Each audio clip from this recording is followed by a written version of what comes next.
नमस्कार विद्यार्थियों, only UPSC के इस स्पेशल सेक्शन में जिसमें हम क्रैश कोर्स पढ़ रहे हैं प्रारंभिक परीक्षा 2020 को लेकर के, उसमें आपका स्वागत है। ये चौथी क्लास है, यानी कि जो पीटी स्पेशल हम पढ़ रहे हैं, पीटी स्पेशल, उसकी ये चौथी क्लास है।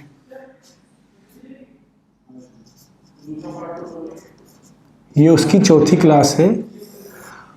हमने शुरुआत के 2 क्लास में इंट्रोडक्शन पढ़ा था और उसके बाद की अगली क्लास यानी कि तीसरी क्लास में हमने इतिहास पढ़ना शुरू किया था और इतिहास में आधुनिक इतिहास हमने पढ़ना शुरू किया था। तो इस क्लास में भी हम आधुनिक इतिहास को ही जारी रखेंगे और जहाँ तक पढ़ा था उससे आगे हम पढ़ेंगे, ठीक है।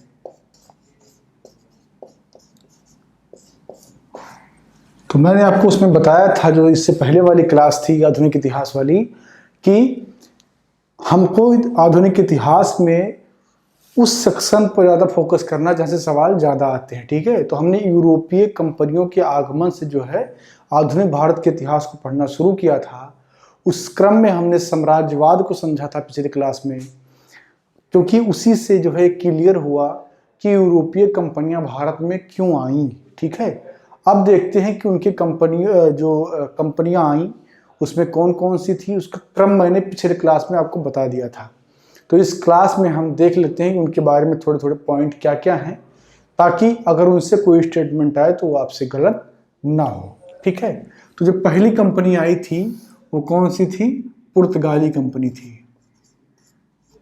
पुर्तगाली कंपनी थी, ठीक है। वो एक पुर्तगाली कंपनी थी, ठीक है। पुर्तगाल का एक व्यापारी था जिसका नाम था वास्को डिगामा, जिसका नाम था वास्को डिगामा। ये पुर्तगाल का एक व्यापारी था,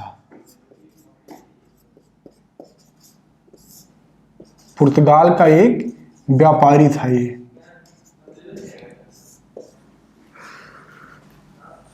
तो हुआ कुछ यूं कि ये पुर्तगाल से भारत के खोज में निकला था व्यापार करने के लिए।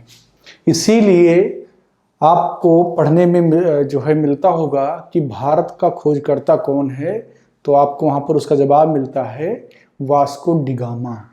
तो ऐसा नहीं कि वास्को डिगामा के आने के बाद में भारतीय उपमहाद्वीप ऊपर निकला, ऐसा नहीं है।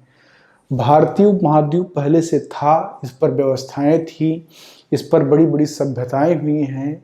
लेकिन जब हम वास्को डिगामा को भारतीय खोजकर्ता के रूप में बात करते हैं तो इसका मतलब कि आधुनिक भारत में हम जिस भारत के इतिहास को पढ़ रहे हैं उसका इतिहास कहाँ से शुरू होता है? वास्को डिगामा से शुरू होता है। वास्को डिगामा पुर्तगाल का एक व्यापारी है जो भारत के खोज में पुर्तगाल से निकलता है और केप ऑफ गुड होप से होते हुए भारत पहुंचता है। केप ऑफ गुड होप से होते हुए भारत पहुंचता है। और भारत में कहां पर पहुंचता है? कालीकट में, ठीक है। ये केरल का एक इलाका है जहां पर ये 1498 ईस्वी में पहुंचता है। तब 1498 ईस्वी में ये कालीकट पर पहुंचता है, ठीक है। तो ये क्या है? भारत का खोजकर्ता इसको कहा जाता है। किस कॉन्टेक्स्ट में? कि जो आधुनिक भारत का इतिहास आप पढ़ रहे हैं यूरोपीय कंपनियों के आगमन के साथ साथ, उस भारत के खोजकर्ता के रूप में आप वास्को डिगामा को जानते हैं, ठीक है। तो जब ये 1498 ईस्वी के आसपास कालीकट पर पहुंचा, जो कि केरल का पार्ट है और भारत के पश्चिमी पार्ट यानी कि जो भारत का पश्चिम पार्ट है उससे लगा हुआ ये क्षेत्र है जहां पर वो पहुंचता है। अब यहाँ पर अगर यूपीएससी आपसे एक सवाल पूछे छोटा सा बना घुमा करके कि जो वास्को डिगामा था वो भारत में अरब सागर के माध्यम से आया कि बंगाल के खाड़ी के माध्यम से आया, तो आपको जानना होगा कि भारत के पश्चिम क्षेत्र में जो पश्चिम वाला पार्ट है भारत का, उसमें क्या है? अरब सागर है, और जो पूरब वाला पार्ट है वो बंगाल की खाड़ी में आता है, ठीक है। तो ये चीज आपको थोड़ा दिमाग लगा कर चलना होगा। ठीक है। एक तो चीज और है, अगर अभी तक आपने एटलस ना खरीदा हो तो एटलस जरूर खरीद लीजिए, क्योंकि यूपीएससी के तैयारी में करीब करीब 30 से 40% योगदान जो है वो एटलस का होता है। एटलस आप जाएंगे दुकान पर, बताएंगे कि हमको एटलस चाहिए, और ऑक्सफोर्ड का स्टूडेंट एटलस सबसे अच्छा होता है, तो आप उसको जरूर परचेज कर लीजिए। चूंकि अभी लॉकडाउन में बहुत जगह पर दुकानें नहीं खुल रही हैं, तो अगर ऑनलाइन आपको मिल जाए तो आप ऑनलाइन ही ऑर्डर करके मंगा लीजिए, और रोज हर दिन 1 घंटे एटलस जरूर देखा कीजिए। भारत के नक्शे को देखिए कि भारत में जम्मू कश्मीर कहाँ है, भारत में लद्दाख कहाँ है, भारत में हिमाचल कहाँ है, उत्तराखंड काली जो है केरल कहाँ है, भारत में अरुणाचल प्रदेश बांग्ला और जो है बंगाल कहाँ है। क्योंकि जब आप मैप देखेंगे तो कम से कम 4 से 5 सवाल सीधे सीधे यूपीएससी के आप केवल मैप देख करके कर ले जाएंगे, क्योंकि यूपीएससी ऐसे सवाल पूछती है। आप पूरी दुनिया का मैप देखिए, 1 घंटे रोज जो है निकालिए अपना समय केवल मैप देखने के लिए, एटलस को देखने के लिए। उससे बहुत सारे जो है आपके कंफ्यूजन दूर हो जाएंगे, ठीक है। तो यहाँ पर हमने क्या पढ़ा कि कालीकट के मैदान पर वो जो है 1498 ईस्वी में पहुंचा। उस वक्त यहाँ का जो राजा था वो कौन था? जमोरिन राजा था, जमोरिन। तो जमोरिन वहाँ का राजा था, और उसने क्या किया? इस व्यापारी का स्वागत किया। उन्होंने इस व्यापारी का, जिसका नाम वास्को डिगामा है, उसका स्वागत किया भव्य रूप से, ठीक है। तो वास्को डिगामा व्यापार करने आता है, और जैसा कि आप जानते हैं कि जो पूरा पश्चिमी घाट है, जो पूरा पश्चिमी घाट है वो मसालों के लिए बड़ा फेमस है। जैसे कि इलायची हुआ, लौंग हुआ, काली मिर्च हुआ, ये सब मसाले बहुत ज़्यादा पाए जाते हैं। पश्चिमी घाट का मतलब, अगर आपने भारत का नक्शा कभी ध्यान से देखा हो तो ये वाला पार्ट है, ये पूरा जो पार्ट है ये पश्चिमी घाट है। इसको क्या कहते हैं? इसको पश्चिमी घाट कहते हैं, ठीक है। तो ये जो क्षेत्र है ये मसालों से भरा हुआ है, यहाँ पर बहुत सारे मसाले पाए जाते हैं। तो यहीं पर जो है केरल के आसपास वो पहुँचता है, और यहाँ से वो काली मिर्च का जो है व्यापार करता है। किसका? काली मिर्च का व्यापार करता है,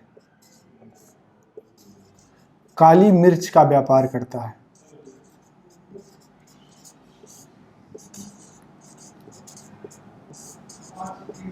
ठीक है, किसका व्यापार करता है? काली मिर्च का व्यापार करता है। तो यूपीएससी करती क्या है? वो हमेशा किसी सवाल को कई कॉन्टेक्स्ट में जोड़ करके पूछती है।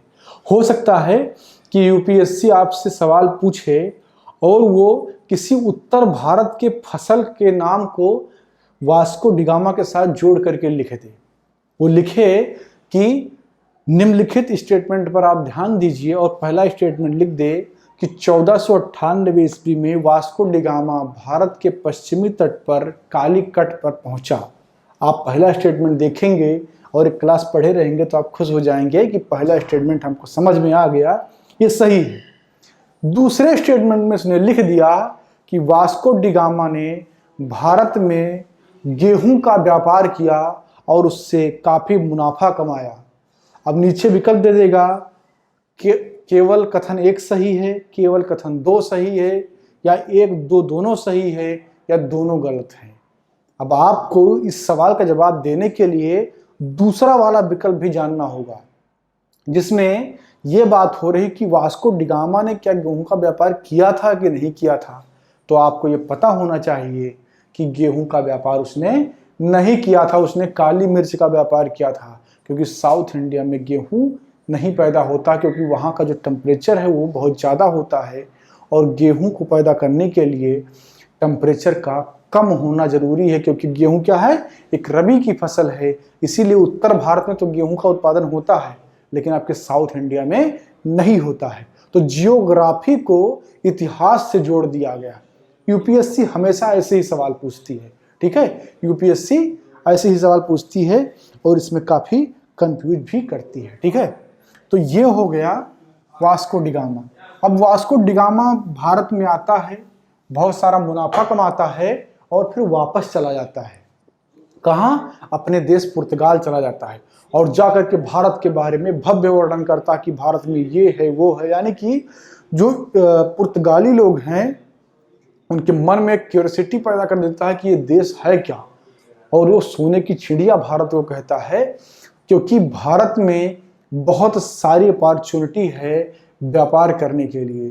तो उसके बाद में होता क्या है कि बहुत सारे पुर्तगाली भारत में व्यापार करने के लिए आते हैं। ठीक है, तो इस क्रम में पुर्तगालियों ने गोवा, कोचीन, दमन द्वीप, दमन एंड दीव, ये वो जगह है जहां पर पुर्तगालियों ने क्या किया? अपना व्यापारिक केंद्र स्थापित किया। अपना व्यापारिक केंद्र स्थापित किया।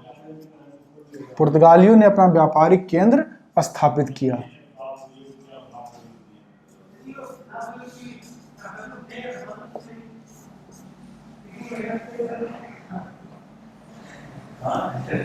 ठीक है, यहां पर क्या किया कि पुर्तगालियों ने अपना व्यापारिक केंद्र स्थापित किया। अब इससे भी सवाल यूपीएससी पूछ सकती है और घुमा के पूछ सकती है। आपने जो है कोई क्वेश्चन ऐसा कभी देखा भी होगा, मान लीजिए यहाँ पर इस तीन जगहों का वर्णन हो रहा है, यूपीएससी दे दे कि निम्न में से किन किन जगहों पर जो है पुर्तगालियों ने अपना व्यापारिक केंद्र स्थापित किया। ये 3 स्थान दे दे और 1 स्थान दे दे कुल्लू की घाटी। तो आपको जानना होगा कि पुर्तगाली क्या कुल्लू की घाटी में आए थे या नहीं आए थे। तो इसीलिए जरूरी होता है कि आप बारीकियों पर भी नजर रखें। ठीक है, आप बारीकियों पर भी नजर रखें। तो वास्को डी गामा के बाद में बहुत सारे जो है व्यापारी आते हैं और वो गोवा, कोचीन और दमन द्वीप पर अपने व्यापारिक केंद्र स्थापित करते हैं। ठीक है, अब चूंकि पुर्तगालियों को लगने लगा कि भारत जो है एक व्यापार का अच्छा केंद्र है, यहाँ पर बहुत ज्यादा धन संपदा कमाया जा सकता है, तो इस क्रम में उन्होंने सोचा क्या कि यहाँ पर हमारा एकाधिकार हो, क्योंकि कोई कॉम्पिटिटर अगर आएगा तो लाभ में बंटवारा हो जाएगा। तो उन्होंने अपने कॉम्पिटिटर को रोकने के लिए अपने आप को प्रशासनिक शक्ति और सैन्य शक्ति में भी मजबूत करने का कोशिश किया, और उसमें सहायक जो उसकी बनी वो व्यवस्था थी उसकी हथियार बंद पानी के जहाज। हथियार बंद पानी के जहाज। ठीक है,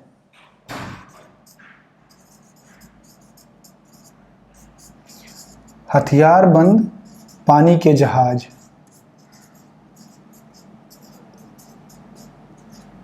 तो हथियार बंद पानी के जहाज जो है वो पुर्तगालियों के मजबूत हथियार थे, क्योंकि उस वक्त तक जो बाहर से आता था वो पानी के रास्ते से आता था, और अगर पानी में ही मोर्चा उनसे ले लिया जाए तो वो एंट्री नहीं कर सकते थे। इसीलिए पुर्तगालियों ने पानी वाले क्षेत्र को मजबूत किया और इसीलिए काफी दिन तक यहाँ पर रुक भी पाए।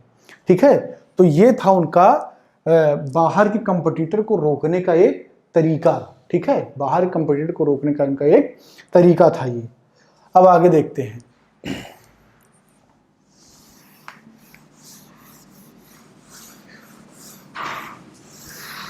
(1498) में वास्को डी गामा आता है और उसके काफी दिनों बाद करीब 1509 ईस्वी के आसपास अल्फांसो डी अल्बुकर्क नाम का एक वहाँ का जो है प्रशासक आता है, जो वायसराय बनकर के आता है। भारत में क्या है? वायसराय बनकर के आता है, और वो काफी योग्य भी है, और वो 1510 ईस्वी में जो है गोवा पर अपना अधिकार कर लेता है। 1510 ईस्वी में गोवा पर अपना अधिकार कर लेता है।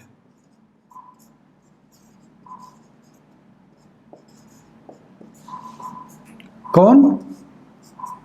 अल्बुकर्क। ठीक है, और ये लोग जो है पुर्तगाली गोवा और दमन द्वीप पर अंग्रेज से भी बाद में गए हैं। 1961 तक ये भारत में थे। ठीक है, 1961 तक। अंग्रेज कब चले गए? 1947 में ही अंग्रेज चले गए थे, लेकिन पुर्तगाली गोवा और दमन द्वीप से कब गए हैं? 1961 में गए हैं। यानी कि सबसे ज्यादा दिनों तक ये जो है इन्होंने भारत में कब्जा बनाए रखा। ठीक है, हालांकि ये सीमित हो गए थे एक स्थान पर, लेकिन फिर भी इनका एग्जिस्टेंस जो है भारत में 1961 तक बना हुआ था। पुर्तगाली जो थे ये, चूंकि इनके पास हथियारबंद जहाज थे, अतः ये समुद्र में डकैती भी करते थे। जो दूसरे देशों के व्यापारी थे उनके सामानों को लूटते भी थे और काफी शोषण करते, जहां पर जाते थे लोगों का काफी शोषण करते थे। उसके बावजूद भी ये भारतीय उपमहाद्वीप पर काफी दिनों तक बने रहे। ठीक है, तो ये था पूरा पुर्तगाल का क्रियाकलाप जो भारतीय उपमहाद्वीप पर उन्होंने किया। इसमें कुछ जो याद रखने वाली चीज है वो ये है कि सबसे पहले पुर्तगाली आए। यूरोपियों में सबसे पहले कौन आया? पुर्तगाली आए। वास्को डी गामा 1498 में आता है। और उसके बाद में वो व्यापार किसका करता है? काली मिर्च का करता है। पश्चिमी तट पर वो आता है और 1510 में गोवा पर अल्बुकर्क जो है अपना अधिकार कर लेता है। ये सारे जो है छोटे छोटे महत्वपूर्ण बिंदु हैं जो सवाल के रूप में आपके पास आ सकते हैं। तो ये था पुर्तगाल। आगे की क्लास में हम पढ़ेंगे डच और उसके बाद में फिर अंग्रेज किस प्रकार भारत में आए और उन्होंने अपना विस्तार किया। इस क्लास में इतना ही। क्लास को लाइक कीजिए, शेयर कीजिए और जो प्रारंभिक परीक्षा की तैयारी में जुटे हुए हैं वो थोड़ा और जो है मजबूती के साथ जुट जाइए, क्योंकि 4 महीने बहुत होते हैं प्रारंभिक परीक्षा के लिए। निश्चित तौर पर आप सफल होंगे। तो लगातार बने रहिए हमारे साथ। धन्यवाद।